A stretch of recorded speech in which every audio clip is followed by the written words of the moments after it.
I'm going to his apartment to watch a movie. She announced about her male best friend at 11. The apartment smelled like my grandmother's kitchen on Sunday mornings. Cinnamon, butter, and promise. I'd been working on these homemade cinnamon rolls since dawn, letting the dough rise twice the way Grandma taught me before she passed. It was Saturday, our day, the one morning each week when time belonged only to us. For 3 years, this ritual had been our anchor. I'd bake something from scratch. She'd make her fancy vanilla lattes with that expensive machine I'd saved up to buy her, and we'd plan our weekend. The kitchen timer hadn't even chimed yet when I heard her keys in the door, earlier than expected. Her footsteps quick and light across the hardwood. Hello friends, before I continue the story, please support the channel by becoming a subscriber and giving the video a like. Also, let us know in the comments where you're watching right now. Marcus, Vanessa called out, her voice pitched higher than usual, carrying that electric energy that used to excite me. Now it just made my shoulders tense. She breezed into the kitchen, still in her gym clothes, but her makeup was fresh, the full face she usually reserved for our date nights. Her phone was practically glued to her palm, screen glowing, and she was smiling at it in a way that made my stomach clench.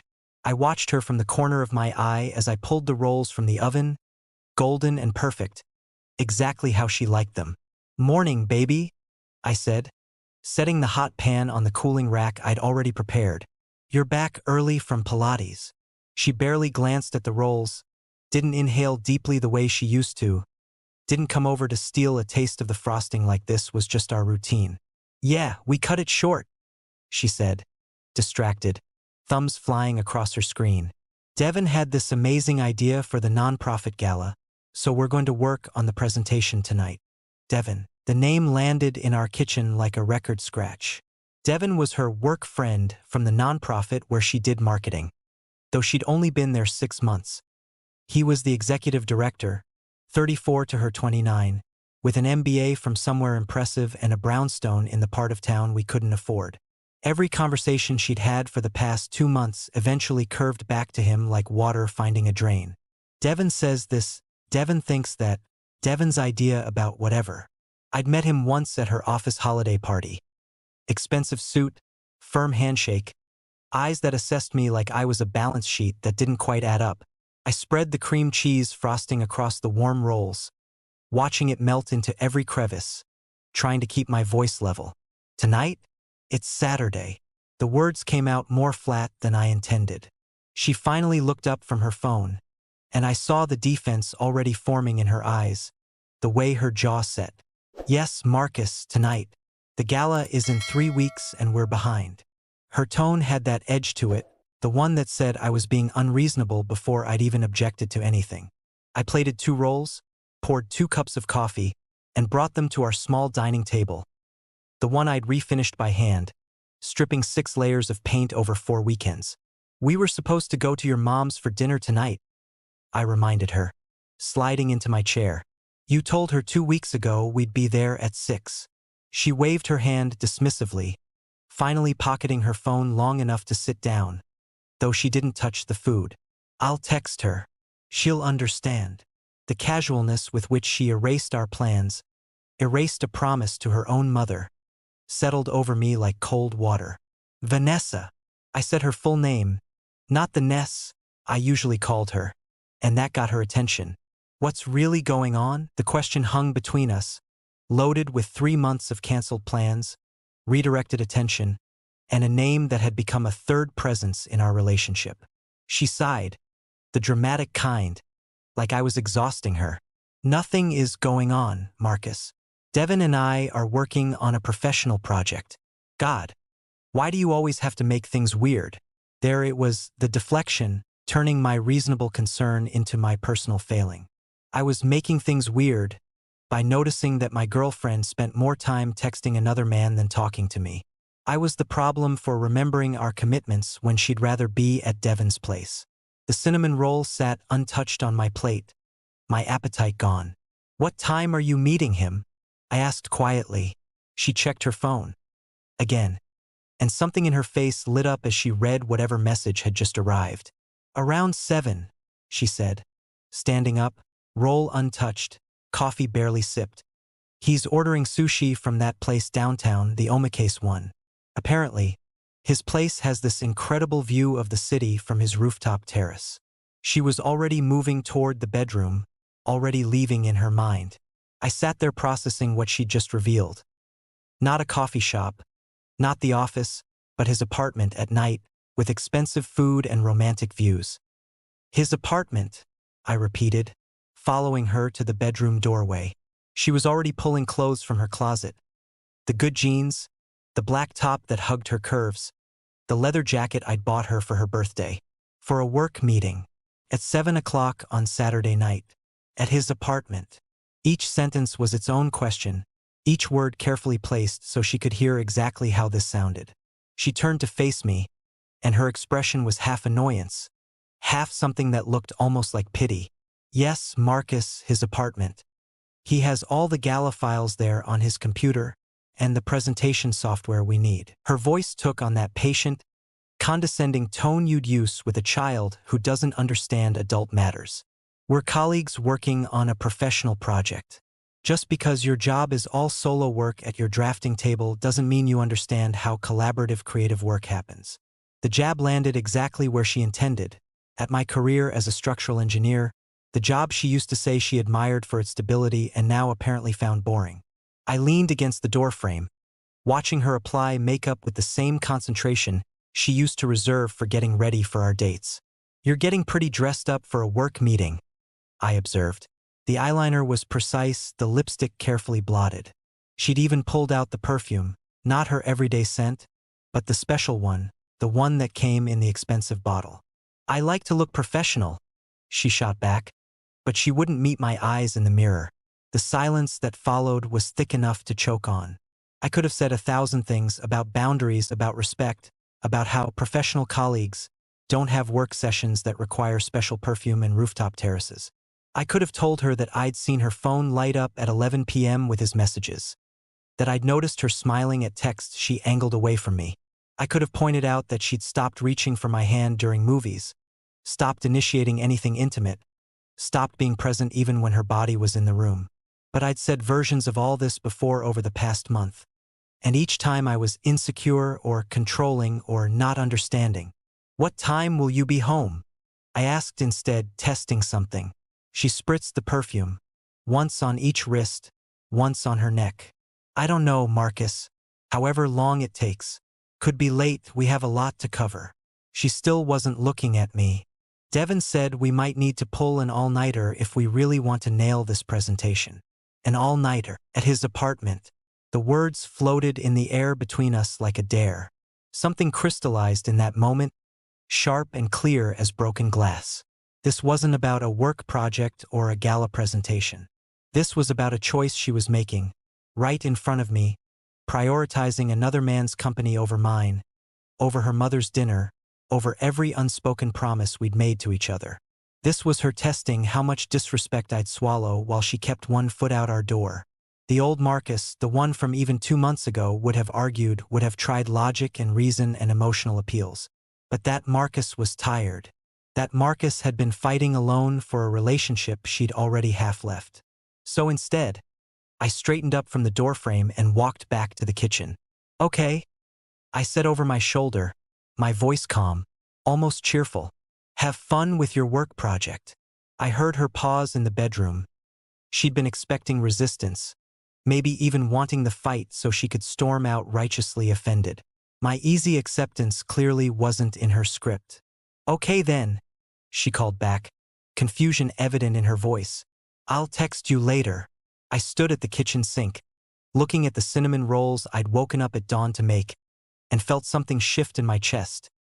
Not breaking, but settling, like a foundation finding its true level. Sure, I said. Take your time. I heard her gather her things, heard her heels on the hardwood, heard the jingle of keys. The front door opened, hesitated. She was waiting for me to come out, to kiss her goodbye, to play my usual role in our usual dance. I stayed at the sink, running water over my hands, silent. Bye, Marcus, she finally called, her voice uncertain now. Bye, Vanessa, I replied, not moving, not turning. The door closed, not slammed, but not gentle either. The sound of it echoed in the sudden silence, final and clear as a period at the end of a sentence. I dried my hands slowly, methodically, listening to her car start, to the sound of the engine fading as she drove toward Devon's brownstone and away from everything we'd built. Then I walked to the bedroom and pulled my grandfather's old duffel bag from the top shelf of the closet. The same bag he'd carried when he left Alabama for Chicago in 1963, looking for better and finding it through sheer stubborn will. I'd inherited more than just his bag. I'd inherited his spine, his refusal to accept less than he deserved. It was time to remember that. The bag landed on the bed with a heavy thump, and I unzipped it with steady hands. No shaking, no hesitation.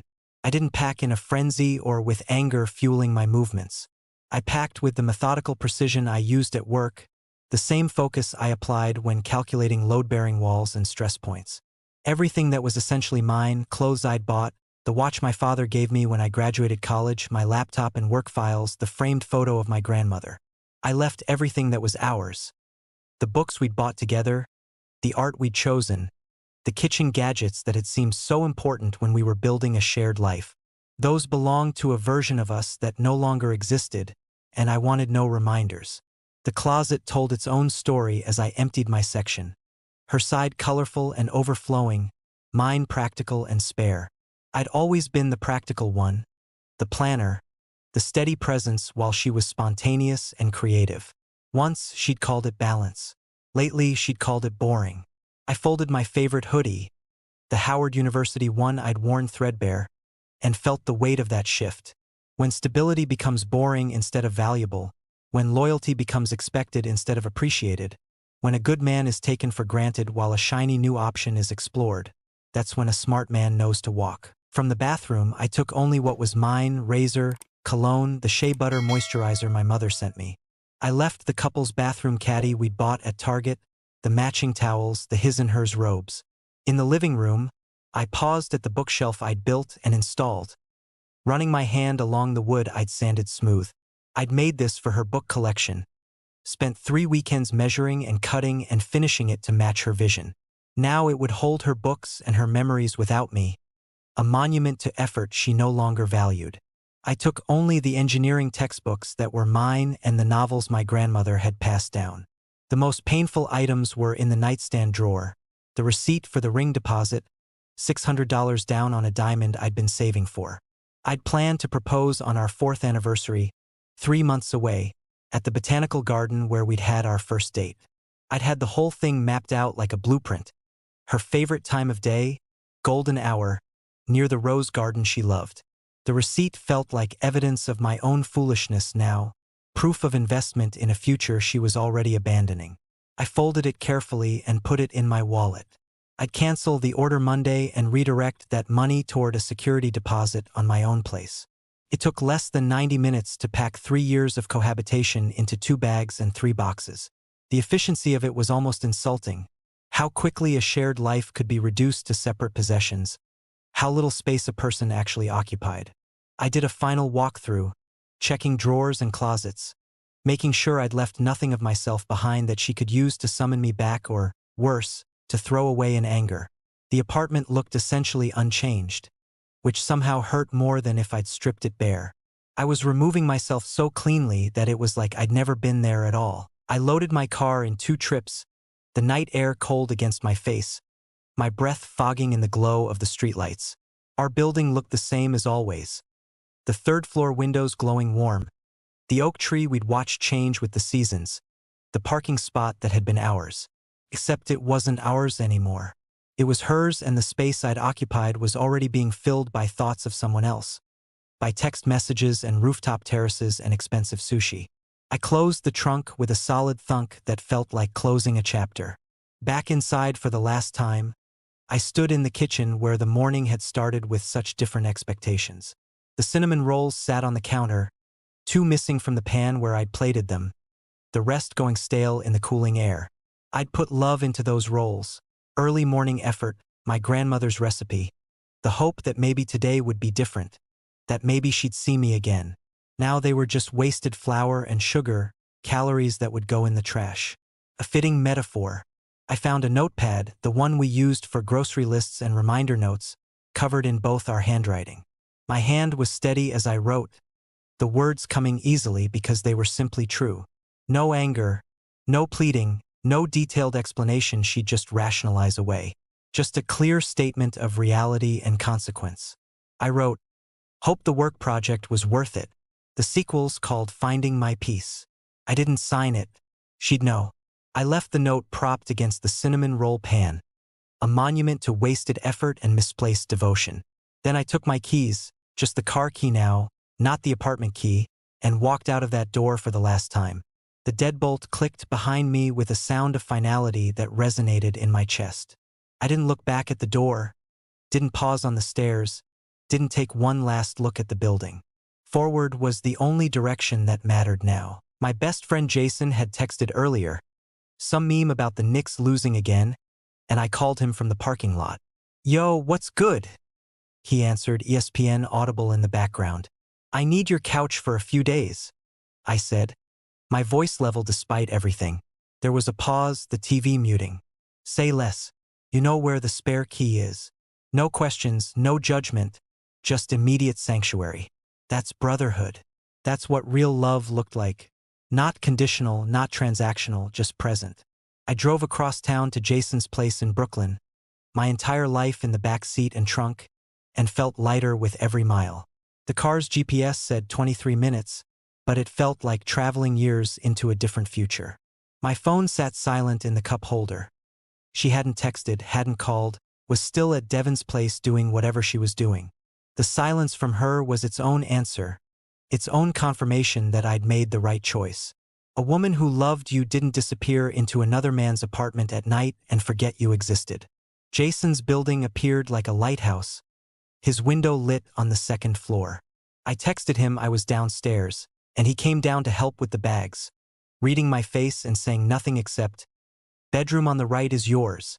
Clean sheets on the bed." He took the heavier duffel without being asked, carried it up the stairs, gave my shoulder a squeeze that said everything words couldn't.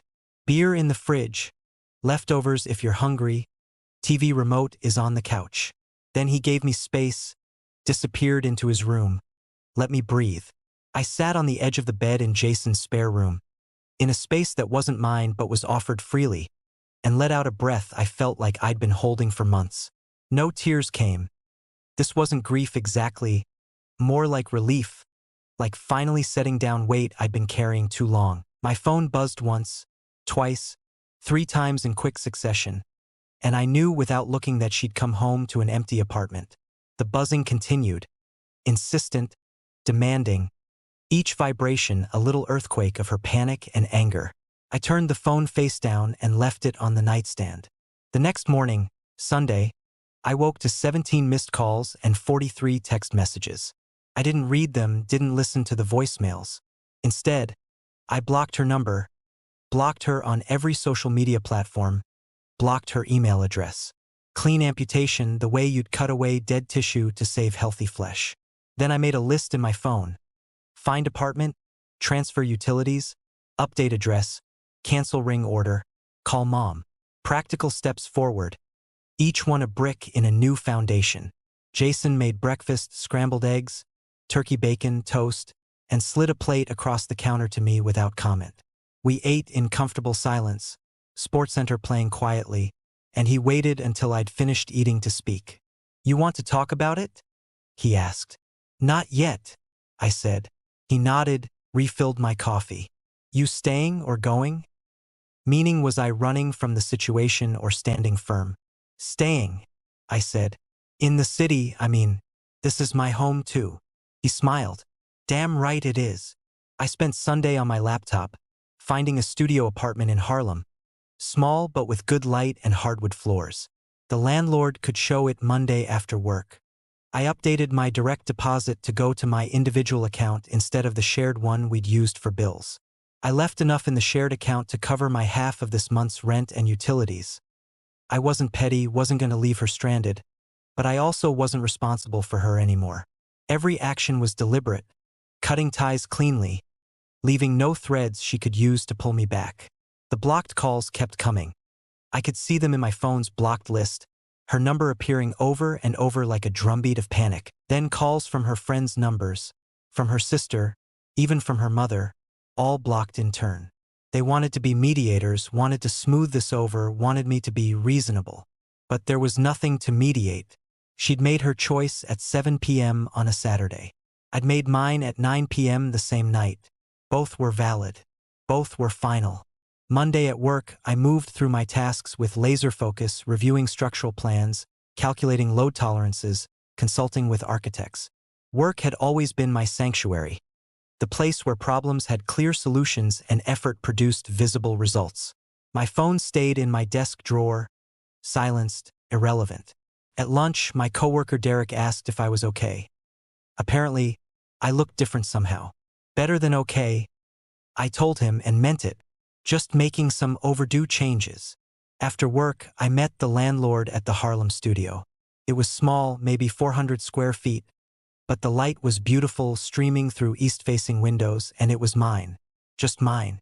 No compromises, no decorating debates, no accommodating someone else's vision. "I'll take it," I said before the showing was even done. The landlord, an older black woman with kind eyes, smiled. "First and last month, security deposit, you can move in this weekend." I wrote the check without hesitation, watching my savings account drop but my peace of mind rise. The blocked calls continued through Monday night, Tuesday, Wednesday, her desperation growing evident in the frequency. Jason showed me his phone Wednesday evening where she'd started texting him, trying to get information. "She's saying you had a mental breakdown," Jason reported, showing me the messages. "That you abandoned her out of nowhere, that she's worried about you." I read her words, her narrative of me as unstable and her as the concerned girlfriend. "Let her tell whatever story she needs," I said. "The people who matter know the truth." Thursday, I signed the lease on my studio and got my keys, small and silver and representing something larger than just an apartment. Jason helped me move my few boxes that weekend, and we ordered pizza after, sat on my new floor since I didn't have furniture yet. "You good?" he asked, the question he'd been holding back all week. "I'm good," I said, and it was true. "Hurts like hell, but I'm good." He nodded, understanding the difference between pain and damage. I furnished the studio slowly, deliberately, from thrift stores and estate sales. A table I refinished myself, a leather chair that just needed conditioning, a bed frame I assembled with satisfaction. Each piece I chose for myself, no one else's opinion factoring in. The space became a reflection of just me. Clean lines, functional, peaceful, with my grandmother's quilt on the bed and my father's books on the shelf. It was smaller than the place I'd shared with Vanessa but felt infinitely larger because every inch of it was authentically mine. 3 weeks into my new life, my mother called. "Baby, I heard," she said gently. Vanessa's mother had apparently reached out, trying to recruit allies. "You want to tell me what happened?" I gave her the abbreviated version, the patterns, the disrespect, the final straw, my decision to choose myself. There was a long pause. "I'm proud of you," Mom said quietly. "I raised you to know your worth. Sometimes walking away is the strongest thing a person can do." The word got around through our mutual friends. Some believed her version, that I'd overreacted to innocent friendship and abandoned her cruelly. Others, the ones who'd watched the progression, who'd seen her gradual disengagement and Devon's increasing presence, quietly reached out with support. I didn't defend myself, didn't try to control the narrative. The truth was the truth whether people believed it or not. My peace wasn't dependent on public opinion. 6 weeks after I'd left, Jason came home from a party with news he was hesitant to share. "So, Devon," he started carefully. "Turns out he's got a whole girlfriend. Has for 2 years. Lives with her in that brownstone." I absorbed this information, watching Jason watch me for a reaction. Vanessa found out at the party apparently. The girlfriend showed up. Jason continued. There was a whole scene. Vanessa left crying. Devon told people she'd misread their friendship, that he'd never led her on. I felt nothing. No vindication. No schadenfreude. No satisfaction at her pain. She'd burned down something real chasing something imaginary, and now she was learning the cost. That was her journey, her lesson. That's rough, I said neutrally. Jason looked at me oddly. You're really over it, aren't you? He asked. I'm really over it, I confirmed. And I was. She was a character from a story I'd finished reading. No longer part of my present. Barely a footnote in my future. The attempts to reconnect started after that party. More desperate now. Emails to my work account, which I had IT filtered directly to trash. Letters to Jason's address, which he asked if I wanted. I told him to throw them away unread. A package delivered to my mother's house, which she called about. Do you want me to send it back, or just donate whatever's in it? Mom asked. Donate it, I said. There was nothing she could send me that I needed. Then, 2 months after I'd left, she found my new address somehow, probably through the building management company we'd both used references for. I came home from work on a random Tuesday to find her sitting on the steps of my building, looking smaller than I remembered. She stood when she saw me, her face a mixture of hope and desperation. Marcus, please, just 5 minutes, she said as I approached. I stopped a safe distance away, keys in hand, my face neutral. I made a terrible mistake, she started, words tumbling out in a rehearsed rush. Devon was a fantasy, a stupid mid-20s crisis or something. You're real. What we had was real. She was crying now, mascara tracking down her face. He used me, Marcus. He told me we had something special and then humiliated me in front of everyone. I lost friends over this. I lost my mother's respect. I lost you. The tears were genuine, but they were for her pain, her loss, not for the damage she'd caused. I watched her cry and felt a distant, clinical sort of pity, the same feeling I'd have watching a stranger's misfortune. She wasn't my responsibility anymore. Her pain wasn't mine to fix. I'm sorry you went through that, I said, and meant it genuinely. That sounds really difficult. She heard the but coming and tried to head it off. I know I don't deserve another chance, but Marcus, 3 years. 3 years we built together. Doesn't that count for something? It counted for something then, I said calmly, not unkindly. It counted enough that I woke up early to bake you cinnamon rolls and planned our whole day around being together. It counted enough that I was ready to build a whole life with you. I paused, making sure she heard what came next. But you decided it counted less than attention from Devon. That's not something I did to you. That's something you chose. She shook her head frantically. I was confused. I was stupid. Please, can't we just try? Her hands reached for mine, but I stepped back, maintaining distance. I'm not confused, Vanessa, I said. I'm the clearest I've been in months. What we had is over. It ended the night you chose his apartment over our relationship. My voice was steady, final. I've moved on. You need to do the same. You've moved on? She asked, her voice breaking on the question. There's someone else already? The assumption was telling. She couldn't conceive that moved on meant moved on to peace, to self-respect, to a life centered on my own worth rather than someone else's validation. I've moved on to a better life, I clarified. One where I'm valued and my time is respected. One where I'm not an option or a backup plan. I gestured to my building. This is my home now. You're not part of it. So that's it? She asked, anger starting to seep through the tears now, the victim narrative cracking. 3 years and you just walk away? You don't even fight for us? The entitlement was breathtaking. She'd stopped fighting for us months ago but expected me to battle for scraps. I fought for us every day, I said quietly. Every time I swallowed my concerns about Devon. Every time I adjusted my expectations. Every time I made you a priority while being your option. The fight was over before I left. I just stopped pretending. She stood there, tears drying on her face, realizing that nothing she said would penetrate the boundary I'd built. The old Marcus, the one who'd loved her, might have softened.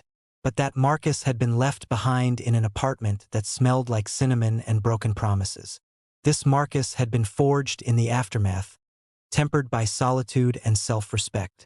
I'm going inside now, I said. Please don't come here again. I love you, she tried, the final weapon in her arsenal. The words that once would have moved mountains in my chest now just echoed off the fortress I'd built. "I hope you find happiness, Vanessa," I said, and meant it. Just not with me. I walked past her, up the steps, through the security door, and didn't look back. I heard no footsteps following, no dramatic calls. Just the soft sound of her leaving, fading into the evening noise of the city. Upstairs in my studio, I locked the door behind me and stood in the center of my space. My peaceful, quiet, holy mind space. The evening light slanted through the windows, painting everything gold. I made dinner, just for me, ate it slowly while reading a book I'd wanted to read for months. My phone stayed silent. The apartment stayed peaceful. I was exactly where I belonged. The following weeks brought no more appearances, no more attempts. The silence from her became permanent, and I let it settle around me like snow, covering the landscape of what had been and making space for what would be. I started dating casually, nothing serious, just remembering how to be appreciated, how to receive effort that matched my own.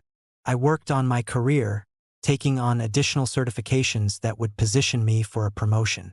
I spent Sundays with my family. I lived. Jason noticed the change in me over those months. A lightness, a centeredness I hadn't possessed even in the early happy days with Vanessa. "You're different, man," he observed one night over basketball and beers. "More yourself somehow." I considered this. "I think I forgot myself for a while," I said. "Bent so much to make room for someone else that I lost my own shape. I'm just remembering who I am." 6 months after I'd walked away, I was promoted to senior structural engineer, a position I'd been working toward for years.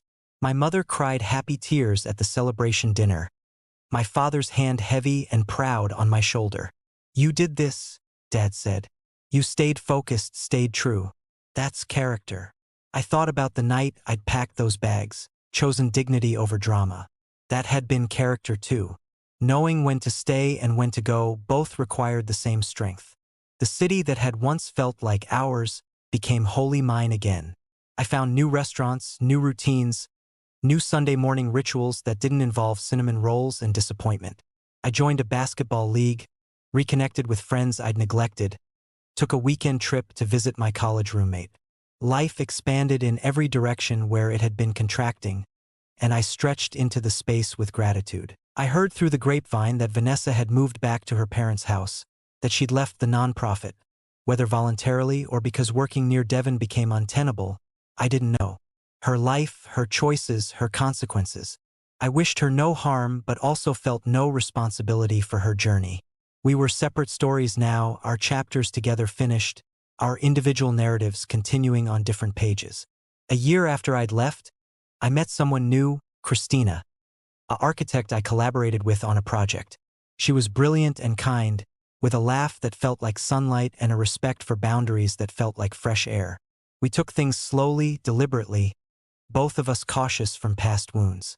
"I like your place," she said on our third date, standing in my studio. "It feels very you, very intentional." I smiled. "I built it that way," I said. "Every piece chosen on purpose." We were sitting on my refinished table, drinking wine, when she asked the question I'd been waiting for.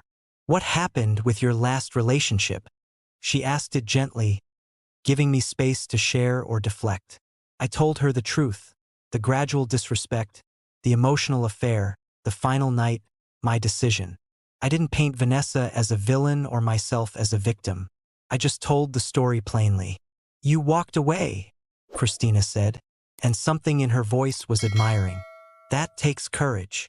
"Staying would have taken more," I said. "Staying would have required me to betray myself every day. Walking away just required one night of clarity." She nodded, understanding in her eyes. "My ex wanted me to make myself smaller," she shared. "Said my career ambitions were emasculating. I chose my career." We smiled at each other, two people who'd chosen themselves and were healthier for it.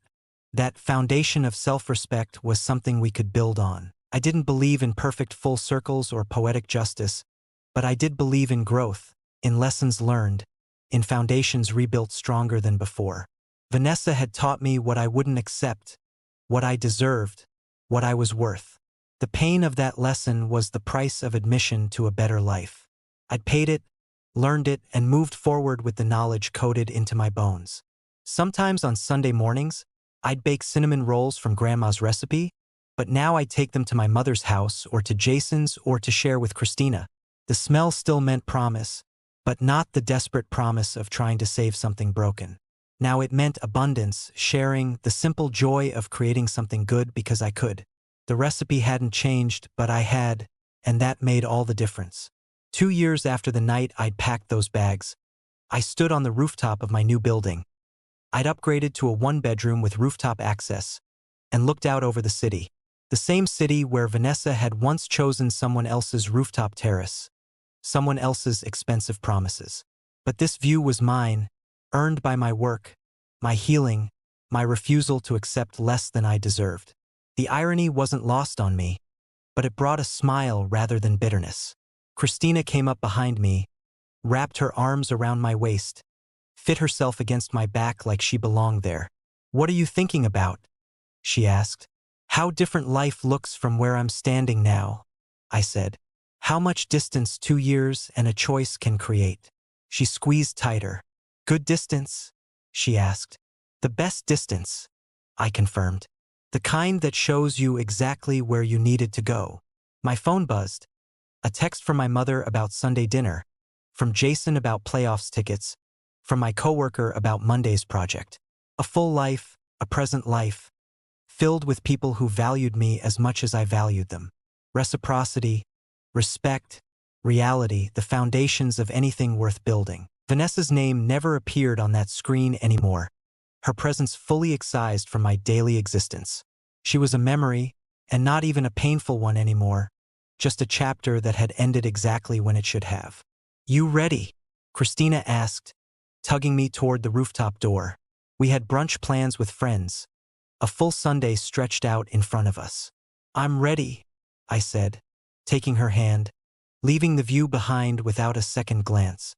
The past was a place to learn from, not live in. The future was a building I was constructing with steady hands, proper foundations, and materials that wouldn't crumble under pressure.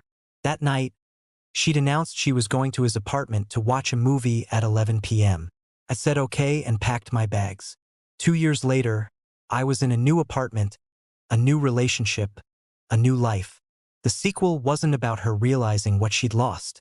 The sequel was about me realizing what I'd gained. Myself, my standards, my peace. That was the story worth telling.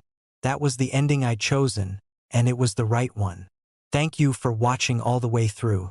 There's another story to your left screen. You'll enjoy it more than this one.